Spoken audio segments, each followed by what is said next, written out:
Hoy vamos a meternos de lleno en la historia que dio origen al reino de Eredor. Es un lugar donde la memoria se ha convertido en un mito, y ese mito, con el paso del tiempo, se ha ido desgastando hasta ocultar una verdad. Una verdad que lo es todo. Vamos a desentrañar juntos el relato de El último dragón.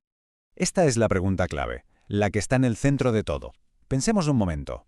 ¿Qué pasa cuando los cimientos de toda una sociedad, de toda una civilización, se levantan sobre una mentira? Una que esconde algo mucho más importante. Bien, pues empecemos por la versión que todo el mundo conoce en Eredor, la historia oficial. Ya sabéis, esa que se cuenta en las escuelas, la que tejen en los tapices del castillo, la que todos dan por sentada. Aquí los dragones no son vistos como seres majestuosos o sabios, para nada. Son el monstruo del cuento, el coco. Su imagen solo sobrevive en tapices viejos y en cuentos para asustar a los niños, como un recuerdo de un terror antiguo que por suerte fue derrotado. Y ojo, porque el lenguaje es clave. No la llaman la era de los dragones, ¿no? La llaman la gran calamidad. Al ponerle ese nombre, el relato oficial consigue algo muy potente.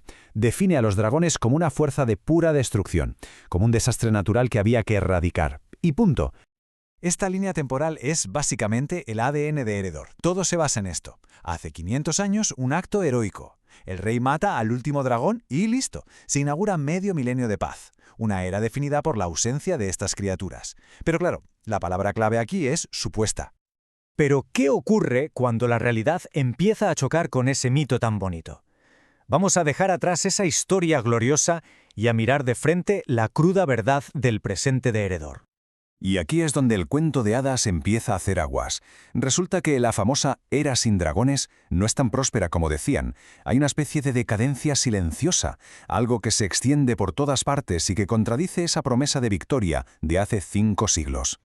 Y no es algo abstracto, ¿eh? Los síntomas son muy reales y aterradores.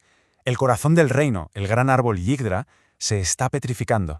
El tiempo se ha vuelto loco, la tierra ya no da de comer y hasta el aire parece enfermo. La vida poco a poco se está apagando. Ante una crisis así, el poder, en lugar de cuestionarse sus propias bases, lo que hace es reafirmarlas. El duque de la ley de hierro no busca la causa real, busca un culpable que ya conoce. Y como no, insiste en que la plaga es un eco del pasado, una vieja corrupción de los dragones que sigue ahí, envenenando la tierra. Y su solución es tan brutal como simple. Borrar el pasado. La Inquisición no está para encontrar una cura, está para purgar cualquier recuerdo, cualquier conocimiento que pueda contradecir la historia oficial. Es un gobierno que se basa en el miedo y en la destrucción de la memoria. Pero incluso entre las cenizas de los libros quemados, a veces el conocimiento sobrevive. Y ahora la historia se fija en la única persona que se atreve a buscar, en lugar de a destruir. Él es Elyon. Y como pasa a menudo con quienes buscan la verdad contra un poder que no la quiere, pues le han colgado la etiqueta de loco. Su exilio no fue por cometer un crimen, fue por su curiosidad, por atreverse a estudiar lo que el régimen había prohibido. El contraste es clarísimo, ¿verdad? Por un lado el duque que responde con más opresión, con más destrucción, y por el otro Elyon, que responde buscando saber, rescatando de las cenizas justo lo que el duque quiere aniquilar. Son dos caminos totalmente opuestos, la ignorancia impuesta contra la búsqueda de la verdad. Y es en esa búsqueda solitaria, entre restos carbonizados, donde Elyon está a punto de encontrar la pieza clave, que lo va a cambiar todo, una verdad sobre el fuego que el reino había decidido olvidar. A veces, las mayores revelaciones no vienen en textos complicados, sino en una simple imagen. En un libro que casi fue destruido por completo, Elyon encuentra un dibujo que ha conseguido sobrevivir a las llamas. Y lo que ve es la negación de la historia oficial. No hay destrucción. Hay un dragón en una postura protectora cuidando de un pequeño brote de árbol. Y su aliento no lo quema, ¿no? Todo lo contrario, hace que brille, le da vida. Y aquí está el momento clave, la gran revelación de Elyon.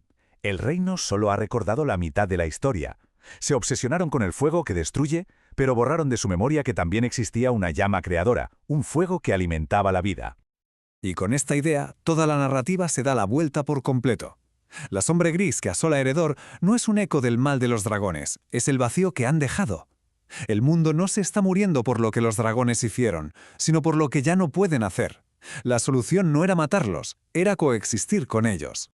Y así, el relato nos deja con esta pregunta en el aire. El fuego que daba vida fue olvidado, sí, pero las brasas de esa verdad siguen ahí, en alguna parte. La historia nos dice que queda una última chispa de esperanza esperando a ser reavivada. La gran pregunta es, ¿dónde y quién la encontrará?